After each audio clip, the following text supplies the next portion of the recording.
excited today to be talking to my good friends, Ben Mosior and Joel Tosi. And our topic today is pain as observed versus pain as caused. And as we get into it, I think you're going to learn a little bit more what we mean by that. But I think it's a super important topic for everyone everywhere. But software development is our particular focus today. But before we get started, I would love it. Ben, Joel, do you want to introduce yourselves? My name is Ben Mosior. I'm currently based in Pittsburgh, Pennsylvania, and my job is management consultant. But really, what I like to do is help leaders develop other leaders, which means we do things like Wardley mapping together as a group, kind of applying some of the mob programming ideas to strategy work. So that's what I'm all about. Awesome. I'm Joel Tosi, based out of Chicago. I like to say I help people and organizations learn. So sometimes that's like hands-on kind of techniques. Sometimes it's them learning the things they didn't know, and seeing some of those realities, right? So all fun stuff. Thank you, Elisabeth, for having us. This is going to be fun. Most definitely. Oh, super psyched. This is a topic near and dear to my heart. So before we started recording this, the three of us had been talking about this topic. I want to just set the stage with where I encountered it first. Way back in the day, I used to be in QA, which is one of those places where you really get pain is observed versus pain is caused. And it was one of the reasons why I left QA. There's a long list of reasons, but one of them was getting really, really tired of we find the bugs and then people are mad at us because we found bugs. And then we spend forever in bug triage meetings, which were extremely painful. And those are hours and hours and hours of my life that I am never getting back. And then we ship, and then customers find bugs, and then people are mad at us. So QA basically ends up for particularly for a dysfunctional organization, which is, to be honest, I was in an extremely dysfunctional organization at the time, and it becomes just a world of hurt. But none of the pain was actually generated in QA. None of it. I'm sure that you both have stories. I would love to know some examples that you have of situations where you have seen the pain that the organization experiences. Where they are observing it is very different from where in the system the pain was originally caused. I'll hop in first with a quick example, and we can go back and forth. In my head, Elisabeth, I was thinking that QA is the easy one. The most common example I've seen with a lot of organizations frequently is around in the testing space, but like test data management. Everybody sees we don't have the right data to test. And so like, what do they want to do? They start trying to figure out ways to we'll bring production data down. And we're going to do that all the time. And that's because that's where we're seeing the problem happening. But you both know, you've been through this, that's not the cause of the pain. The cause of the pain, even if you bring that data down, if you can't reproduce the data after the first person tests, data's no good anymore because they changed the data or they deleted it or the inventory changed. And so it's like this, we see the pain here. We see the data, the test data is the problem. And so we do all these strange things just to give us the data faster. And it's that's not the problem. The problem is the systems aren't set up in such a way that we can create reproducible data in consistent ways that makes it easy to test.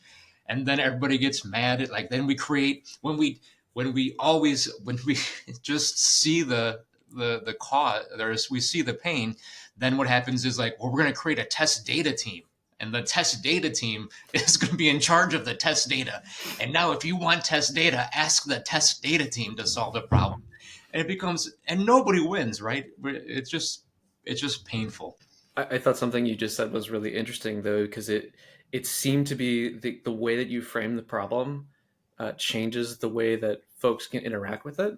And that has a great deal of the kind of thing that I'm interested in. We talk a bit about the way I think that this conversation came about too was Elisabeth noticed that both Joel and I like to play with helping people explore pain understand pain better. And my side of that equation ends up being like helping an executive draw a picture of the system and then say, point to me where it hurts.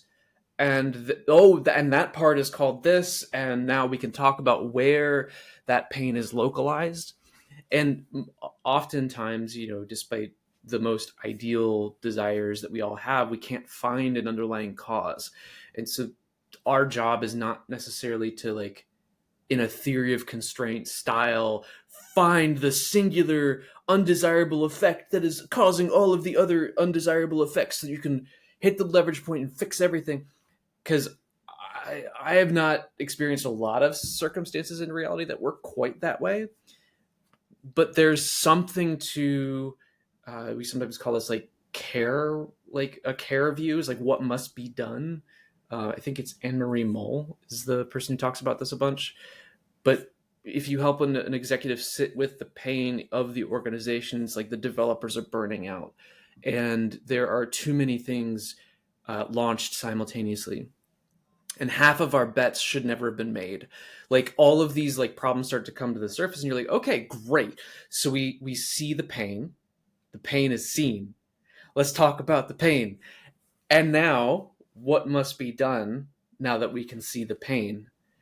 And what we're secretly doing in those conversations is a form of diagnosis. Yeah.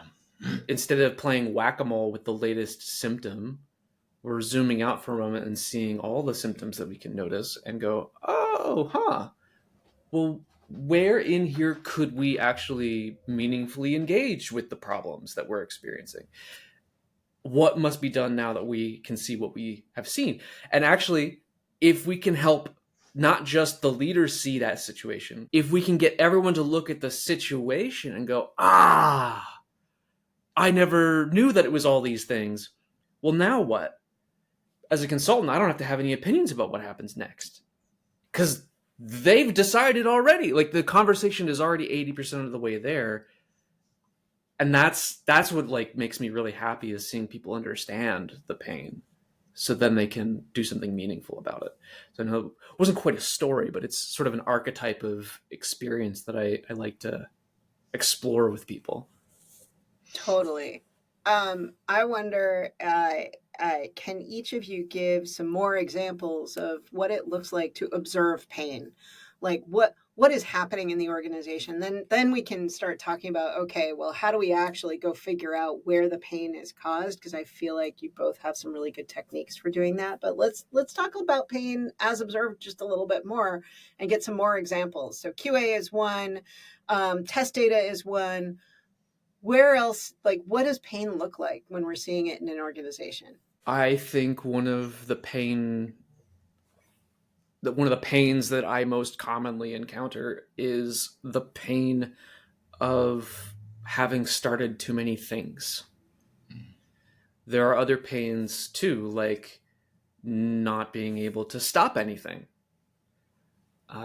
There are pains like not having a clear idea why you're doing what you're doing, but knowing that people are really upset if you stop doing it. So, what does that mean? And the way that people reveal these kinds of pains is in the stories that they tell. I'm really a fan of, like, everybody does customer interviews and things like that. I just like to listen to what stories people are telling and what they're like.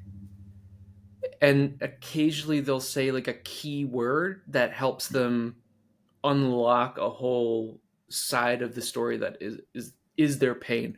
Like they'll say a word like overwhelmed, or it'll even be something that isn't descriptive like that. It's just like, oh yeah, it's really intense, or it's really high performing. It's like, As though it's a good thing. Yeah. It's like the no pain, no gain thing, right? Yeah, and especially in the larger corporate organizations, there's a lot of like double speak. There's a lot of corporate kind of buzzwordy. I think of them as words that people say to sort of like self-soothe a little bit. So find those self-soothing words, and so tell me more about that. Actually, I want to double click on something you said, and maybe you're going to give me some examples of self soothing, because I think that is such as if you're an outsider coming in, learning what to listen for is one of those skills that you get over time. And you've just given me a clue about some of the stuff you listen for. You mentioned the pain of too much in flight, and I think all three of us would agree that too much whip is too much work in progress. That is one of the things. Yeah, I'm watching Ben's face right now, as you react to that idea. But not everyone actually experiences that as pain. Some people love it. I mean, for example, as a developer who has specific things that maybe they want in their personal assigned to them. I learned at Pivotal, there was a phrase that I don't remember who to credit to, but the phrase was cookie licking. Oh, Joe Beta, working on Joe Beta taught me the phrase cookie licking, which is a way that I know you're both making these horrified faces. But the what cookie licking means is that as a developer, I've got my eye on certain things in the backlog that I want assigned to me, and I'm going to make sure I'm going to do the cookie licking thing. They are now mine. And so from their point of view, maybe this is officially WIP because it's now in my backlog, and maybe I am spending a little bit of time every day, but I don't necessarily see pain from that. I see that as a great thing. I have now advanced my resume driven development. So tell me about where the pain of too much whip typically gets felt, and maybe what self-soothing words people use to mask it. Oh boy. The self-soothing word, I think, is interesting.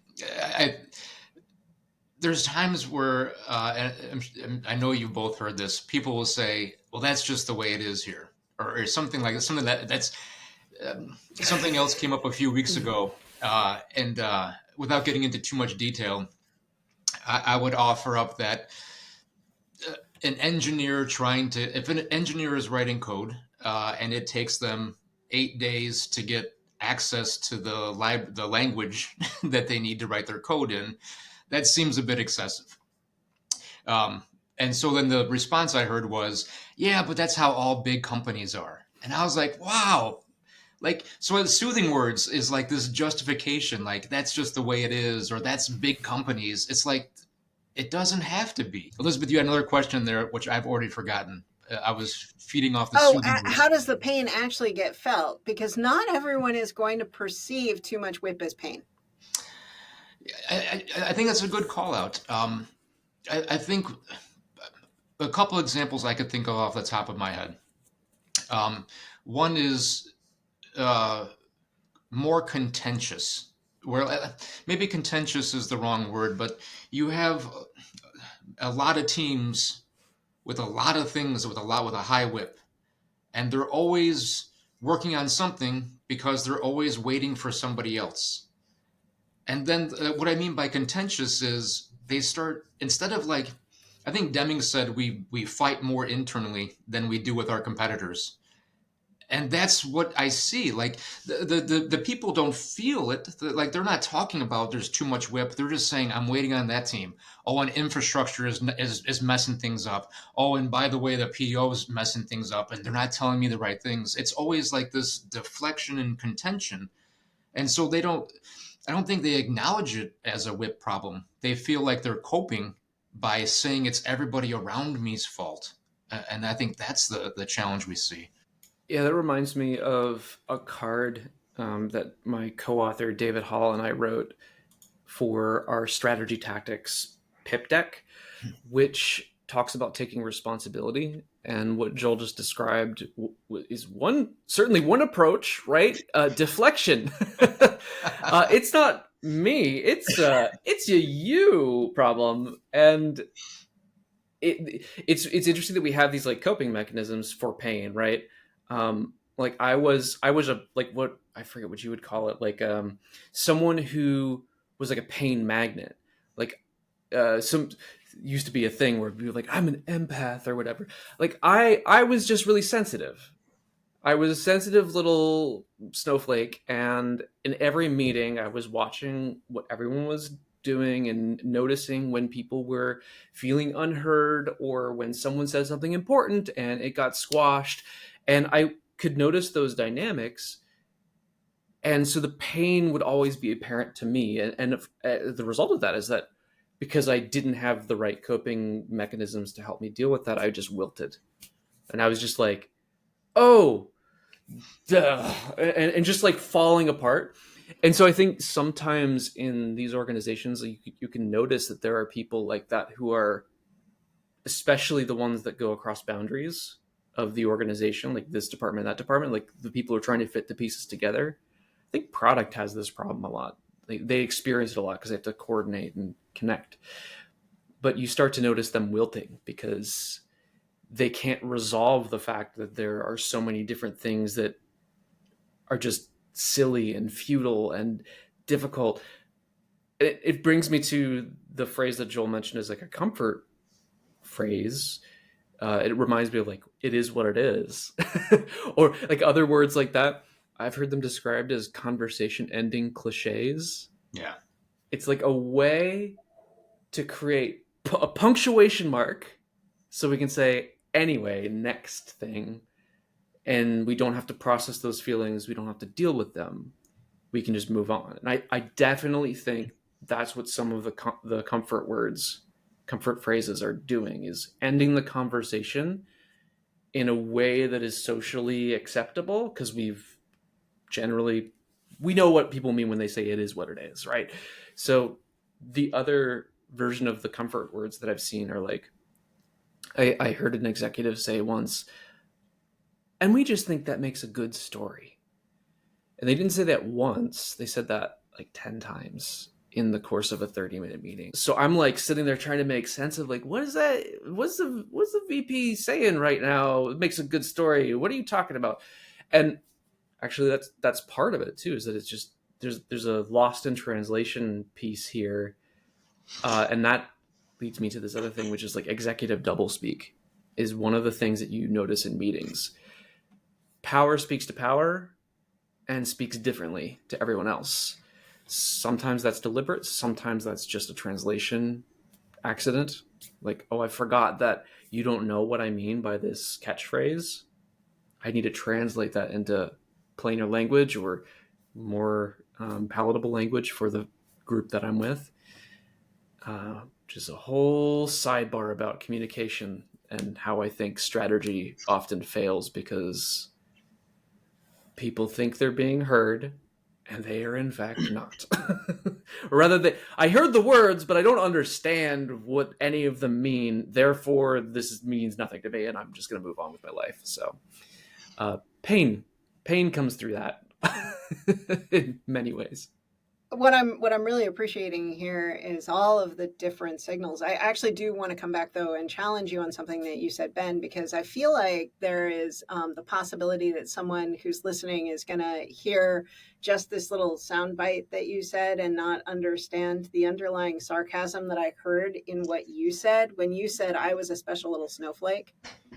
Because there is this dismissiveness there, which I think happens a lot when someone is expressing pain and someone else is looking for a reason to dismiss that pain. And this comes back to pain is observed versus pain is caused, because there's many opportunities. Pain, the source of the pain is way over here. And then there are many signals until finally we start recognizing the pain. And I think one of the things that stops us from recognizing that there is pain in the system is the desire to dismiss it. That person is just a special snowflake, which has a particular derogatory flavor to it, right? But another form of it that I've had lobbed at me is, oh, you're just not strong enough. Now, of course, this was on the double side, the flip side of you're too, you're a bull in a china shop. So, kind of pick one. But yeah, I know, Ben, you're making the sign of universal no, but Boo.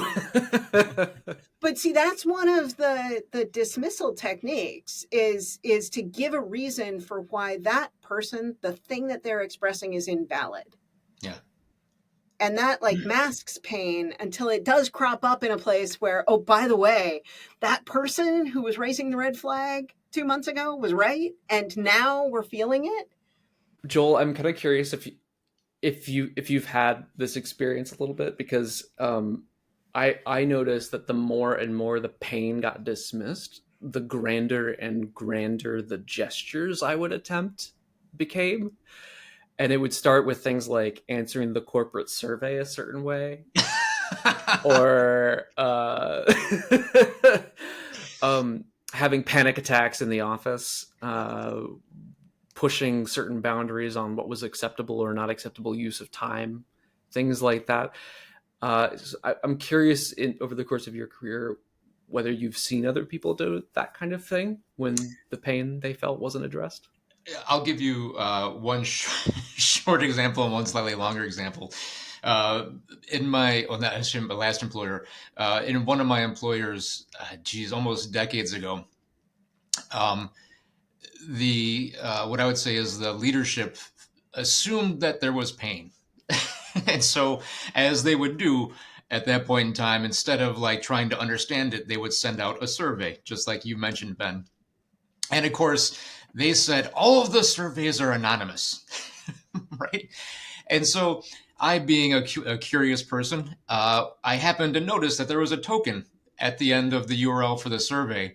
And I just kind of guessed if I changed the token, what might happen a little bit. And I realized I was now not Joel anymore. Now I was Ben. And if I changed it, I was now Elisabeth. And I was like, huh, this is interesting. So I sent it out to all the engineers. And I said, just a heads up, this thing that they were asking you about to make you feel comfortable and they said was anonymous is not anonymous. And if you want to log in as your director, here's how to do it. so that was fun. They're never anonymous, are they? Yeah, they're never anonymous. They are never anonymous. But it was just this irony because, like, we heard some things and we really care, and this will be anonymous. It's wow, way to blow that one out the water. When people lie, the folks that they lie to often know. Yeah, and I wish that lesson could be learned. Because like a slightly different approach to that could have made an enormous amount of difference for building trust in the organization, or at least building some form of honesty, which is like, hey, these surveys are not anonymous. Or, yes, we know that they are tied back to unique identifiers. There's a third-party firm whose job it is to put a wall between us and you. Yeah. That's how we're handling that. Yeah. Those are two very different approaches to the one that you just described. The other example I wanted to share with you, this was a few years back, right before COVID, working with the team. And prior to like working with this team, there was some front-end engineers, there were some back-end engineers, there was some data people, and they always work separately because that's just kind of how you maximize time. And so I started working with them. We were working together. Now, mind you, to get the product shipped, you actually needed all the people to work together. What was interesting was, and I'm sitting down with the front-end developer, and we're working on some screens calling an API. And the person said, I just don't know how the API works. I wish I could see the code. And I go, why can't you see the code? Well, all of the repos are locked down by default. Nobody can see anybody's code. And I go, okay, we're going to come back to that. And so I just turn around in my chair and I go, hey, can you come here for a second? And so the API developer brings the laptop over. We look at the code. And where I'm going with this is, I said, like, this is the craziest thing I've ever seen in my life. And I go, why can't your engineers see other people's code? Oh, it's for security reasons. Okay. I go, so can I talk to security? Fast forward into security. They say, well, we don't understand. We have like federal code that we work on. And I go, how much of your code base? Like 5 or 8%. So because 5 or 8% is secured, you apply a policy to everybody. I go, you realize people can just do this. And they see the code. Well, they shouldn't be working together because of security policies. I'm like, so again, like, pain as observed, like just one engineer, and it's like, policies for like niche things over and over, and nobody questions it because we might get in trouble. And then like when you ask, well, who can change this? Well, I don't know. It's a bigger decision than me. So the decision somebody made, but nobody can undo it because nobody knows where to go for it. It's amazing how, because the information about that pain Yeah. gets so quickly dismissed by the policy, Yes. actually, that has been defined with different issues in mind than the one that we're dealing with right now, right? Yeah. So it's like it implies a decision that security matters more than everything, and the way that we're going to be secure is by not letting anyone look at any of the code. Right. Right. That seems like an interesting trade-off to make with our ability to get work done. Yeah. Is that tension being explored deliberately? I don't know. The answer is we can't question it because there's a boundary, and that boundary, just like a sound paneling on the walls in a recording studio, absorbs all of the screams from the people in the organization. How this hurts. And we know what that does, right? It creates heretics, it creates burnouts, it creates chronic grumps, and folks who just keep their heads down. It also keeps Jira employed. Because how can we pass tickets around otherwise? I will say that everything that I've seen out of Atlassian does not suggest that they're actually trying to improve their business, their revenue by creating these walls. Look, we just make hammers. It's fine. But I think how people use those hammers. Well, this is what happens, though, is a lot of people will complain about Jira, kind of like I just did, and it's not the tool's fault. But like, because the system puts these things in place, and now I'm not allowed to see Ben's code, and Ben's not to see Elisabeth's code, the only way we can communicate is I put a ticket into Ben and say, your API didn't work, fix it. And then Ben says, Elisabeth, your data wasn't right. I need you to fix your data so that Joel can fix his front end. And it's just like, now we can't work together. We all are mad about it. And now we're just kind of using a tool to circumvent communication, and nobody wins. But again, it's like we feel pain caused somewhere totally different. And I'll just point out that what you're talking about is the pain is observed through the ticketing system. The ticketing system didn't cause the pain. Yeah, exactly. I think so many people who hate on Jira actually are experiencing pain as observed. Yeah. And if we were able, and this might be a good point in the conversation to kind of navigate towards pain as caused, if we were able to figure out where we could change things that would actually address the underlying root cause, maybe there would be a little bit less hate on the ticketing system. There's something to be said about not transactionalizing our relationships. But whoa, I take your point. Jira is actually pretty cool, right? Like it does lots of really useful things. It's what the humans do in relation to it that gets kind of funky. Let's talk about how we go from pain is observed, and maybe that is people who are expressing pain and screaming at the sound baffling, but they're screaming and they hurt and they're burning out. Maybe it's people who are having that feeling of tension. Maybe we're hearing signals of the sort of lullaby words, it is what it is, the self-soothing thing. Or maybe we're just seeing some metrics that demonstrate that there are issues in the system, and like the number of bugs that are being found late in the game. That's where we're observing the pain. So we've got lots of ways to observe pain. How do you actually go from observed to now let's figure out where we could be making changes in the system that would actually address the issue directly instead of playing whack-a-mole? I have like a couple weird ideas about this, and I have no idea. Well, actually, I'll take that back. I think they're really interesting. And it is some of the ideas that I've worked with my mentor, Dr. Jay Bloom, on in practice in organizations is finding things like friction as a tool. It's like friction is interesting, right? Because you increase the friction. Yeah, maybe that's bad for some things. Like, oh, you're slowing me down. What if sometimes things should be frictionful so that you slow down and you encounter them and you notice them? And so I start to think about when do we need to like slow down and halt a sort of automatic dismissal of certain problems, or the automatic kind of action orientedness of things. And there's sort of a related concept to friction I think of as like traction, right? So if I'm like climbing like a rock climbing wall or something, my ability to actually get the right kind of friction on the wall is what helps me hold on to that spot and take the next increment. And then I can hold that spot and take the next increment.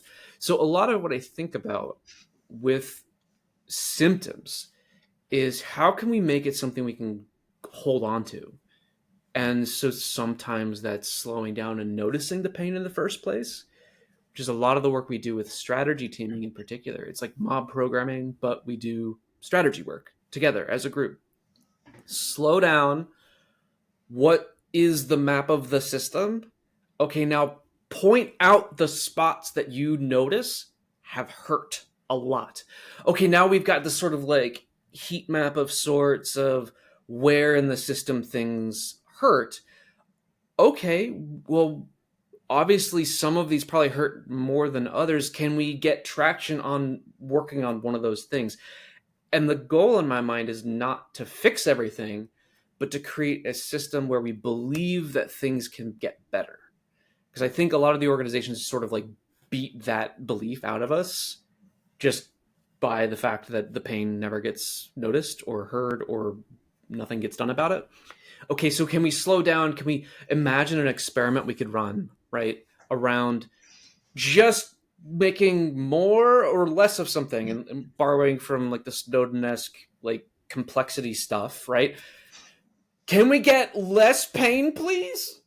Any ideas how we could do that? Oh, okay, so maybe if we had a meeting before we launched the giant anvil over the edge of the cliff, yeah, maybe that's not ideal forever. Maybe it's not the perfect thing, but could it lower the pain a little bit? Okay, great. When will we find out whether or not it worked? Okay, put that calendar invite on the calendar, get everyone invited to it. We're going to check on it then. And that is slowing down. That is creating friction so that we don't just go about our day. We just changed something and moved on. No, we changed something, and now we're going to have a moment in the future where we're going to slow down, notice frictionfully. Did it work? Did it make things better? Or did it make it worse? Or did nothing happen? And that creates a loop where we actually get to learn. I think that is sort of this like thing that can cause runaway belief in our ability to make things better, which is very different than the default that these kinds of work organizations seem to build. Look, I really love that framing around friction and traction. I think those are great terms, man. I might even steal that. I steal from folks like Dr. Jabe and others, like especially the friction thing. I think traction is really interesting too. Yeah, like words are meant to be borrowed. Those are really cool, man.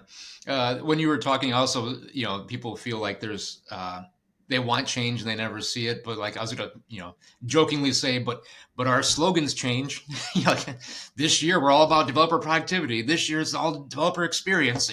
Every year nothing's gonna change, but the slogans will. We'll get new T-shirts, right? Like quality is job one. There you go. You were asking kind of like, how do we go actually about finding out the cause of pain? I remember speaking with a good friend of ours, David, years ago before he passed, and we were doing like this video thing. And I always told David, like, I felt like whenever I went to an organization, I was going to be wrong. Like I assume I'm going to be wrong. Like you're going to be different, and it's not that I'm so smart that hasn't been the case. I just always kind of assume like this is going to be the one. And so like I always feel like I can't ever go into an organization and do like big strategy, because I just don't know. I've found out too often that the way they think the work works and the way the work works are not the same. And so, in all my experience, what I have to do is I have to get in with the team. And just like Ben was saying, we're going to do some teaming, some ensemble, and we're going to slow down so like the friction, like you said, becomes really painful really fast. And so like we can kind of find out where it's happened, kind of like when we're seeing it. And many times teams don't know that it happened. And so like we have to kind of pause and say, something just happened. Are we all aware of it? How frequently does this happen? And then we'll talk about it and we'll start doing little kind of in-team experiments. Usually, like in the probably about 10 years ago, I used to do kind of like these retros with teams where we talk about like inside the team, outside the team stuff, and trying to figure out what are the things we can experiment, but then what's happening outside of our world that we want more people to be aware of and we need change around. I started using that to start to tease things apart and kind of build out a little bit of causal modeling and a little bit of kind of like symptoms stuff. More recently, as I'm starting to do this with more and more teams, it's going more and more into like, it's not causal models for the sake of causal models, but it's like teams don't trust lower environments. Why don't they trust lower environments? A lot of dependencies. Why do we have a lot of dependencies? We have a lot of teams. Why do we have a lot of teams? We have a lot of features to do. And you start building out all of these tensions, and you can start to see that, well, the problem isn't just the environment's kind of wonky. The problem is that all of these things are influencing it. And so now that we see it together, now we can make better decisions. I think my last comment, and then I want to hear from Elisabeth too. I believe that most managers and directors want what's best. I truly do, and I think they're doing the best they can with the information they have. I also think there's urgency in a good way. Like I want to solve this problem because it's a problem and I want it to be better. But then there's urgency in a bad way where I react too fast. I don't think about it. I don't not to say like study the system, but I don't study what's happening. And so I see it, but I don't understand it.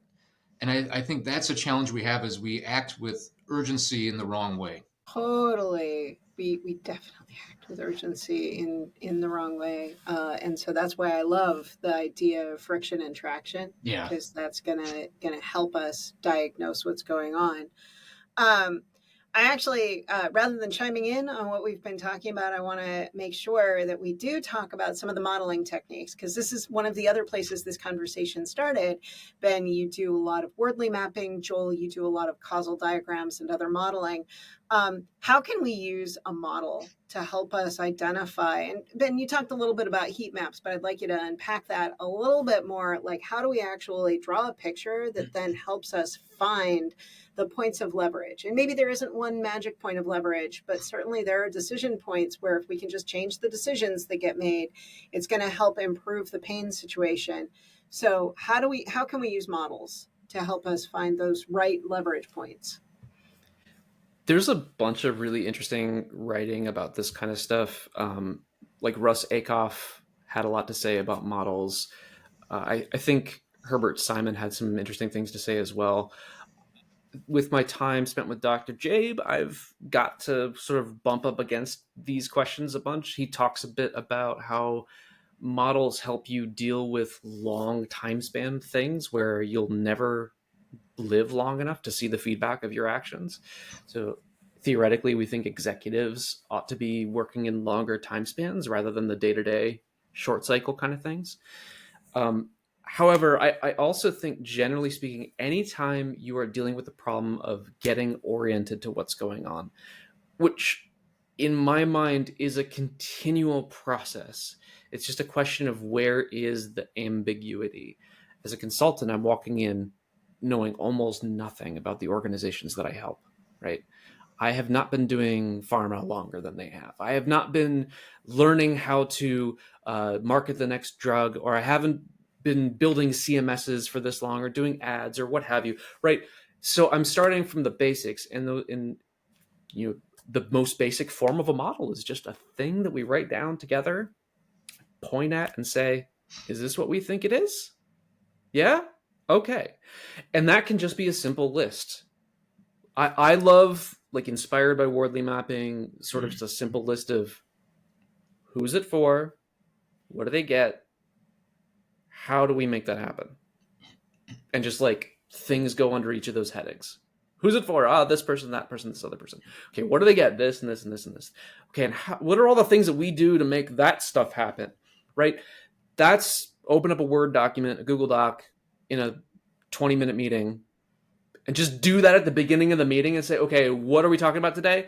This who, this what, and these hows. Done. That model keeps everyone focused on what the things are. It builds a language that we can use to speak about what's happening.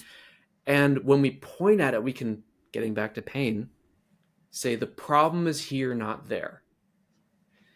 And like the heat map idea is mostly just like, can we use sort of wisdom of the crowd style views of, we agree this is kind of what the model looks like. It's 80% correct. Okay, that's probably good enough for now.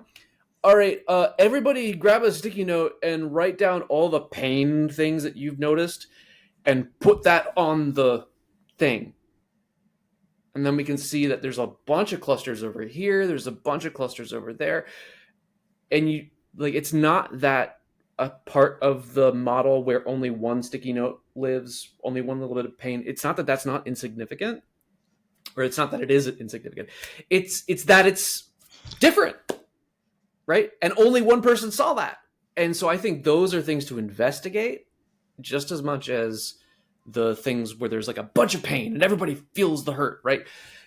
And it just brings to the surface more places to intervene. I think that's what the models really do, is just, hey, we all agree this is kind of what it looks like. Look at all those places we could intervene. Whoa! And then they can work from there. I love that, man. I love that. As Elizabeth mentioned, I'll do a lot with causal modeling. It's the same kind of like, we'll get together and we'll say kind of like, what's an area we're talking about? Okay, what affects it and what affects that and what else? And we start building it out together. But what I love about what you're saying, Ben, is like, Elizabeth's heard me say this too many times. I want people to see the same reality. And I think that's what models give us the chance of doing, is having something that we can say, yeah, we all see it together. I love story mapping. I love event storming a lot. I love visual architecture. I love a lot of techniques that gets us to point to things and say we all see the same thing together. And just like you said, it's not about like it's 100% accurate or 100% complete, but it's enough. And when groups can get together and do some of this causal modeling, what's interesting, I'm sure you get the same thing with the Worley maps. It's interesting that you'll have those conversations like last week. This was an unsolvable problem. But now all of a sudden, now we kind of see like, yeah, we could do something over here. And now there's other things we could do over there. Now we feel like we actually have options. And I think that's the beauty of it, is we see it together and now we feel like we can do something, as opposed to like, it's too big for anyone to solve. And I think that's a trap we allow us fall into, is it's too big to solve. It might be too big to solve all at once, but we can definitely, there's plenty of places where we can make changes that will have an influence on it. And I think that's what we got to do, those things. Hear, hear. That feels like such a great place to wrap up this conversation. I am so grateful to both of you for taking the time to explore this topic together. What a fantastic topic.